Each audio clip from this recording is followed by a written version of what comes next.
वाली विमला काकी थी ना, आज फिर कह रही थी बड़ी शान से कि उनके बेटे ने उनके लिए और उनकी बहू के लिए बनारसी साड़ी खरीदी है, वो भी रेशमी झिलमिलाती कढ़ाई वाली। और एक तुम हो, सूती साड़ी भी ला दो तो खैर समझूं। ये विमला काकी भी ना, वैसे तुम उनसे बात ही क्यों करती हो? उनकी बातों पर ध्यान मत दिया करो, तुम्हारा भी दिमाग खराब होता है और फिर तुम मेरा कर देती हो। मुझे कोई शौक नहीं है उनसे बात करने का। सारा दिन तो काम में लगी रहती हूँ, कभी चूल्हा, कभी खेत की मेड़ पर पानी भरना, कभी बकरी को चारा देना। वक्त ही कहाँ है किसी की बात सुनने का। पर मैं क्या करूँ, वो खुद आ जाती हैं, आकर बोलती हैं, ताना मारती हैं और मुझे सुनाकर चली जाती है। मैं चुप रहती हूँ, पर जब उनकी बातें दिल पर लग जाती हैं ना, तो कुछ कहे बिना रह भी नहीं पाती। अच्छा ये सब छोड़ो, बताओ आज बेचने के लिए क्या क्या सब्जी है? आज सब्जियां ज्यादा नहीं है, बस कद्दू है, भिंडी है और थोड़े से टमाटर। बस? चलो, जितनी है उतनी ही बहुत है। ग्राहक को तो स्वाद चाहिए, ढेर नहीं। मगर हमें तो ज्यादा पैसे चाहिए ना, तुम कुछ और क्यों नहीं सोचते? तुम्हारी बेटी भी है, उसकी भी पढ़ाई लिखाई का खर्चा है, किताबें, यूनिफॉर्म, ट्यूशन, सब कुछ बढ़ गया है आजकल। अब सिर्फ कद्दू, भिंडी और टमाटर से क्या होगा घनश्याम? कभी लगता है तुम थोड़ा और मेहनत करो या कोई और रास्ता निकालो, ताकि हम भी खुलकर जी सकें और हमारी बिटिया को भी कभी किसी के आगे हाथ न फैलाना पड़े। चलो, मुझे जाने दो, बात की बाद में देख लेंगे। अभी से क्यों इतना परेशान हो रही हो? हर बात का वक्त होता है लता। अभी सब्जियां बेचकर जो मिलेगा उसी से काम चला लेंगे, अगली बार कुछ और सोचेंगे। लता और घनश्याम दोनों गांव के साधारण से परिवार से हैं। लता घर में सब्जियां उगाती है और घनश्याम उन्हें बाजार जाकर बेचता है। जो वह कमाता है उसी से गुजारा करता है। घनश्याम सब्जी लेकर बाजार बेचने जा रहा था। गांव की कच्ची गलियों से सब्जियों का ठेला धीरे धीरे सरक रही था। अभी वो चौपाल के पास पहुंचा ही था कि सामने से विमला काकी का बेटा रमेश आता दिखा। अरे घनश्याम भैया, निकल पड़े सुबह सुबह सब्जियों का ठेला लेकर। वैसे कितना कमा लेते हो इन सब्जियों को बेचकर? बस इतना कि घर का चूल्हा जल जाए और बिटिया की किताबें बंद ना हो।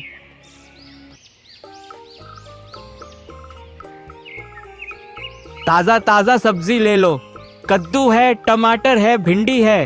ताजा ताजा सब्जी ले लो, ताजा ताजा सब्जी ले लो। कद्दू है, टमाटर है, भिंडी है। ताजा ताजा सब्जी ले लो। घनश्याम सारी सब्जियां बेचकर शाम को घर लौटता है, थका हुआ।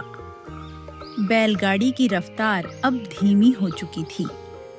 धूप उतरते उतरते हल्की ठंडी हवा चल रही थी, पर शरीर में दिन भर की थकावट और माथे पर पसीना अभी भी था। आज बहुत देर हो गई वापस लौटने में, बहुत थके हुए भी लग रहे हो। चलो पहले हाथ मुंह धो लो, फिर मैं पानी लाती हूँ।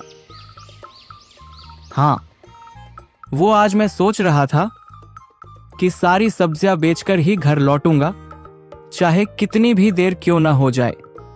सोचा था अगर एक भी टोकरी बच गई तो कल सब्जी सड़ जाएगी और दाम भी नहीं मिलेंगे। अगले दिन की सुबह सूरज अब उगने लगा था। हल्की हल्की लालिमा खेतों पर पड़ रही थी और गांव की हवा में फिर से मेहनत की गंध घुलने लगी थी। घनश्याम ने अपना ठेला तैयार किया और सब्जी मंडी की तरफ चल पड़ा। सब्जी मंडी पहुंचकर उसने ठेला एक पुराने पेड़ के नीचे लगा दिया। चारों ओर से आवाजें आ रही थीं। ताजा सब्जी ले लो, भिंडी ले लो बहन जी, कद्दू ताजा है। घनश्याम ने भी आवाज लगानी शुरू की। ताजा ताजा सब्जी ले लो, कद्दू है, टमाटर है, भिंडी है, ताजा ताजा सब्जी ले लो, ताजा ताजा सब्जी ले लो। घनश्याम जहाँ सब्जी का ठेला लगाकर सब्जियां बेच रहा था, वहीं बगल में एक बूढ़ी औरत भी बैठी थी। उसके पास एक पुरानी सी टोकरी थी। घनश्याम ने उसे गौर से देखा, फिर पास जाकर विनम्रता से पूछा, अम्मा, क्या बेच रही हो? यह मशरूम है बेटा, मेरी बहू ही इसे उगाती है। मैं बस बाजार में लेकर आ जाती हूँ। इससे बहुत अच्छी कमाई हो जाती है हमारी। घनश्याम चौंक गया। मशरूम? ये तो शहर में बिकती है ना? हाँ बेटा, पहले तो हमें भी नहीं पता था, पर मेरी बहू ने किसी महिला समूह से सीख ली। अब घर के एक कोने में ही उगाती है।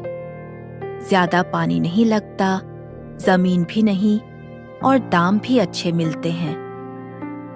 घनश्याम की आंखों के सामने अम्मा के सारे मशरूम थोड़ी ही देर में बिक गए। कोई भाव नहीं पूछ रहा था, कोई मोल भाव नहीं कर रहा था। जो आ रहा था सीधा टोकरी से उठा रहा था और पैसे अम्मा के हाथ में रखकर चला जा रहा था। घनश्याम के चेहरे पर हल्की मुस्कान तो थी, लेकिन भीतर से कुछ हिल गया था। उसने अपनी ठेली की ओर देखा, जहां अब भी आधी सब्जियां बची थीं।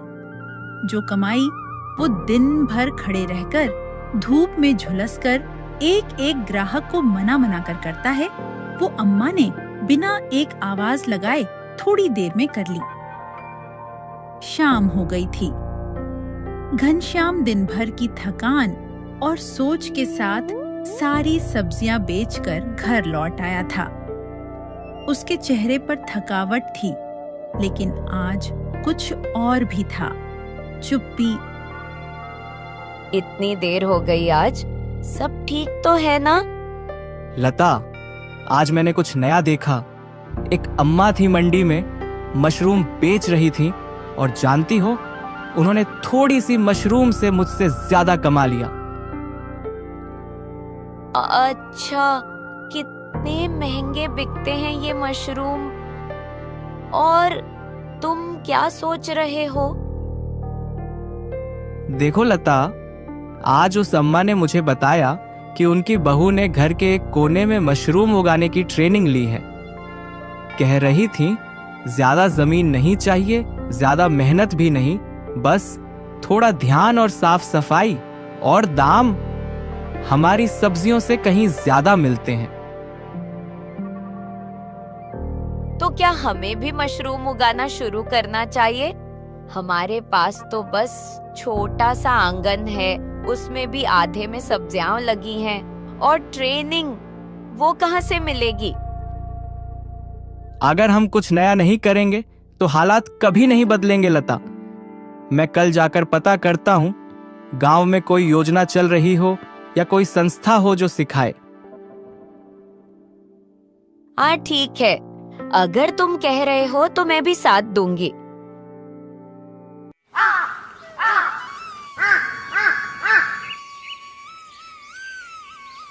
घनश्याम फिर से सब्जी लेकर मंडी पहुंचा था, लेकिन इस बार उसकी निगाहें मशरूम की टोकरी नहीं, बूढ़ी काकी को ढूंढ रही थीं। कुछ ही देर में वो दिख गईं, वहीं पुरानी सी टोकरी, वहीं शांति से बैठी हुई, और कुछ ग्राहक मशरूम खरीदते हुए। काकी, एक बात कहनी है। हाँ बेटा, बोलो। काकी, आप तो बहुत अच्छा मशरूम बेच लेती हो, क्या आप मुझे भी सिखा सकती हो? मैं और मेरी लता भी मशरूम उगाना चाहते हैं। अरे बेटा, क्यों नहीं? हम तो यही चाहते हैं कि और लोग भी सीखें।